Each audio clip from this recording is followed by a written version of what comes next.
कैसे हैं आप सब। आई होप आप अच्छे होंगे। इस वीडियो में हम डिस्कस करेंगे nature and purpose of business का topic number 2 type of economic activities, जिसके अंदर हम डिस्कस करेंगे बिजनेस के बारे में, प्रोफेशन के बारे में और एम्प्लॉयमेंट के बारे में। हम जानेंगे कि आखिर बिजनेस क्या होता है, प्रोफेशन क्या होता है, एम्प्लॉयमेंट क्या होता है on the behalf of economic activities. Okay, चलो स्टार्ट करते हैं।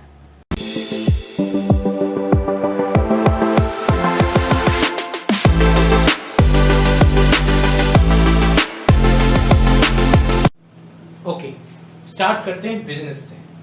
तो हम जानते हैं कि ये जो बिजनेस है वो पार्ट है इकोनॉमिक एक्टिविटी का। तो हम ये कह सकते हैं it is an economic activity.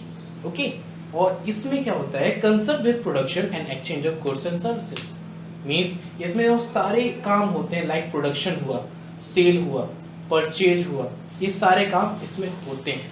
ठीक है, तो हमने इसको शो भी किया है, concern with production and exchange of goods and services.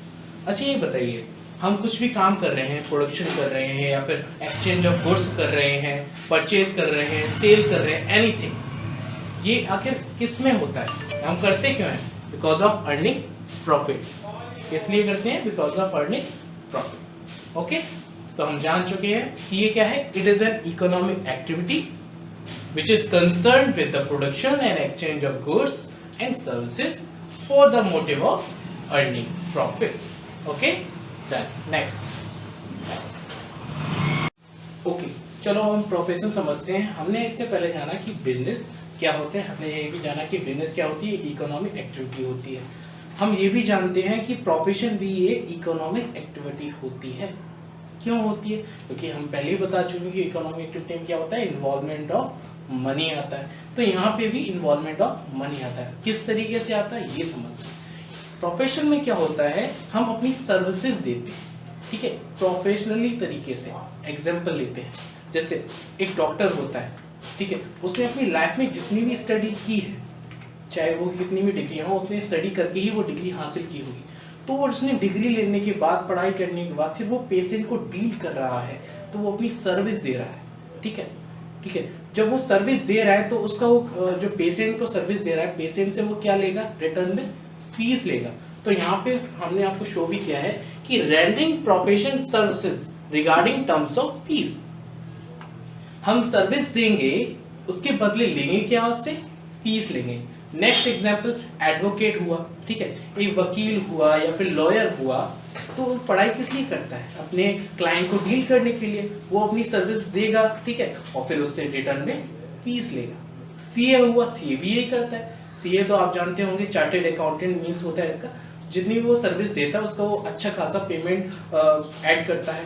चाहे वो सीएस हुआ, कंपनी सेक्रेटरी हुआ, वो भी यही करता है। टीचर भी यही करता है। टीचर अपनी लाइफ में जितना भी सीखता है वो आपको सिखाता है, फिर वो आपसे फीस वसूलता है। ठीक है, आपको मैं बता दूं, इस प्रोफेशन पॉइंट में it need specialized body of knowledge. यहाँ पे एरा गैरा कोई नहीं आता, यहाँ पे वही बंदे आते हैं जो कि प्रोफेशनल स्किल सीख के आते हैं, प्रोफेशनल अपना एक्सपीरियंस यहाँ पे देते आते। ठीक है, तो यहाँ क्या है, it needs specialized body of knowledge.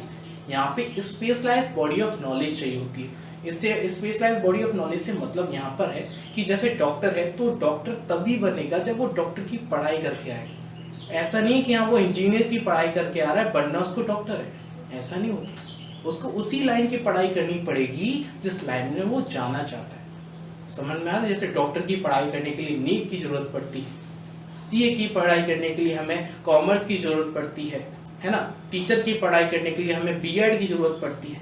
तो ये जब ये चीज़ें क्वालिफाई करेंगे, जब इन चीज़ों को हम अच्छी ट्रेनिंग ले लेंगे, तभी तो हम आगे बढ़ेंगे, तभी हम अपने प्लेटफॉर्म पे पहुंच पाएंगे। हमारा प्लेटफॉर्म क्या है, हमारा गोल। जैसे कि डॉक्टर बनना है तो डॉक्टर बनने के लिए हम पढ़ाई करते हैं, तब हम जाके बन पाते हैं, हम उसकी नॉलेज लेते हैं, परफेक्ट स्पेशलाइज्ड स्किल लेते हैं।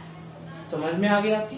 तो प्रोफेशन से हमने समझा it is an economic activity which is rendering professional services in terms of fees, and it need specialized body of knowledge which is taken by the doctors, advocates, CA, CS, teachers and etc.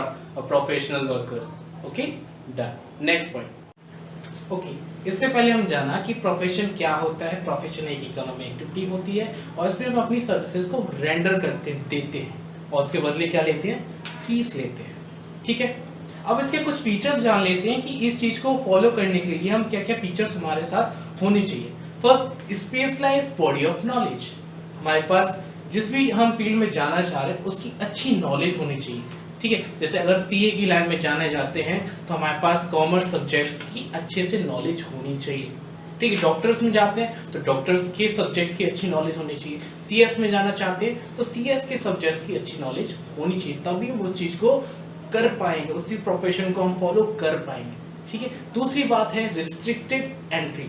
इसमें कोई ऐरा गैरा बंदा नहीं आ सकता, उसको पहले सीखना पड़ेगा तभी बंदा जाएगा।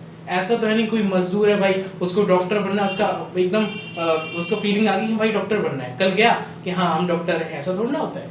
उसको पहले स्टडी करना पड़ेगा, समझना पड़ेगा, उस फीलिंग लानी पड़ेगी, तब जाके वो क्या बनेगा, एक डॉक्टर बनेगा। ओके, तीसरा पॉइंट है हमारा फॉर्मल ट्रेनिंग। किसी भी आप लाइन में जाओ, doctor, CA, CS, anything, even teacher भी मैटर करता है कि वो पहले फॉर्मल ट्रेनिंग लेके आए। ठीक है, जैसे हम बात करते हैं डॉक्टर की, तो डॉक्टर बनने से पहले एक फॉर्मल ट्रेनिंग होती है, इंटर्नशिप ट्रेनिंग होती है।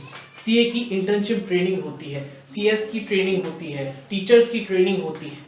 ठीक है, तो आप जब तक फॉर्मल ट्रेनिंग लेके नहीं आओगे, आप ये नहीं देखोगे कि आखिर फील्ड में काम कैसे किया जाता है, तब तक आपको वो चीजें प्रैक्टिकली नहीं आएंगी। ओके, तो आपको फॉर्मल ट्रेनिंग भी लेनी पड़ेगी। Next is professional association. Professional association से मतलब है जैसे कि सीए है, सीए हम किसी भी पर्टिकुलर इंस्टीट्यूशन से करते हैं, जैसे ICAI, okay, Indian chartered accountant institution. Okay, अब बात करते हैं सर्विस मोटिव की।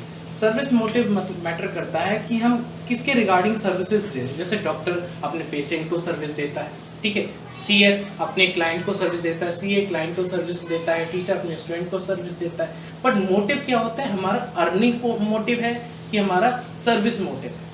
ठीक है, एक होता है अर्निंग मोटिव, एक होता है सोशल सर्विस मोटिव। ओके, तो ये भी मोटिव देखना पड़ता है कि हमारा मोटिव क्या है। देन लास्ट और important and least topic, code of conduct. Code of conduct is refers to the ethical codes.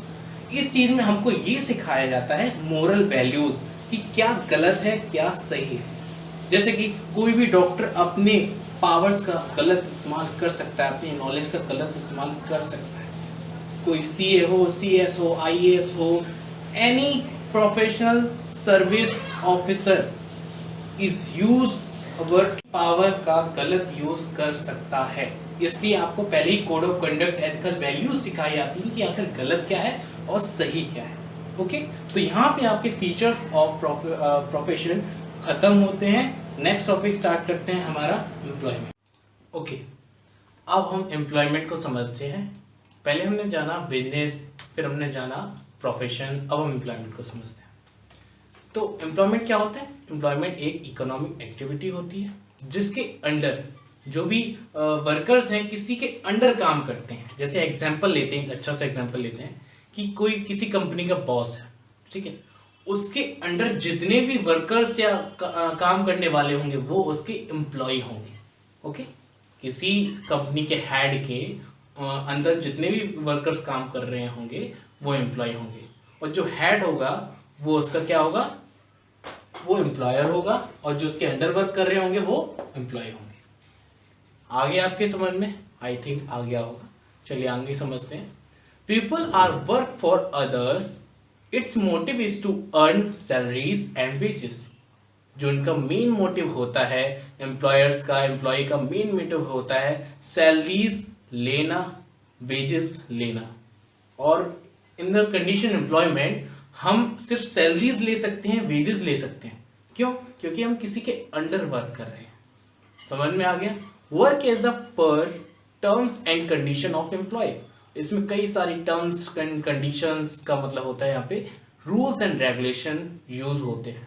मतलब एम्प्लॉयज एक तरीके से रूल्स एंड रेगुलेशन में बंधा हुआ होता है, ठीक है, कुछ बाधाओं में बंधा हुआ होता है। दूसरी बात, यहाँ पे सैलरी जो मिलती हैं वो सिर्फ एक एम्प्लॉय को मिलती हैं, और जो हमारा लेबर होता है, नॉर्मल वर्कर होता है, उसको वेजेस दी जाती हैं। ठीक है, आपको मैं बता दूं, सैलरीज मिलती हैं मंथली और वेजेस मिलती हैं पर डे के वर्क के हिसाब से। ठीक है, ये चीज़ आपको समझ में आ गई होगी। तो एम्प्लॉयमेंट में हमारा बस इतना था कि ये एक इकोनॉमिक एक्टिविटी है जिसमें हमारे वर्कर्स या फिर एम्प्लॉयज़ हैं, एम्प्लॉयर के अंडर में वर्क करते हैं, और उनका जो मेन मोटिव होता है वो सैलरीज को और वेजेस को अर्न करना होता है, और वो कई सारे रूल्स एंड रेगुलेशंस में बंधे हुए होते हैं। तो ये था हमारा topic, types of economic activities. I think आपको समझ में आया होगा। अगर आपको समझ में आया है, अच्छा वीडियो लगा है, तो प्लीज़ लाइक करें, कमेंट करें और सब्सक्राइब करें, और ज़्यादा से ज़्यादा शेयर करें ताकि हम भी अपना ग्रोथ कर सकें और आपको कुछ नया देख सकें।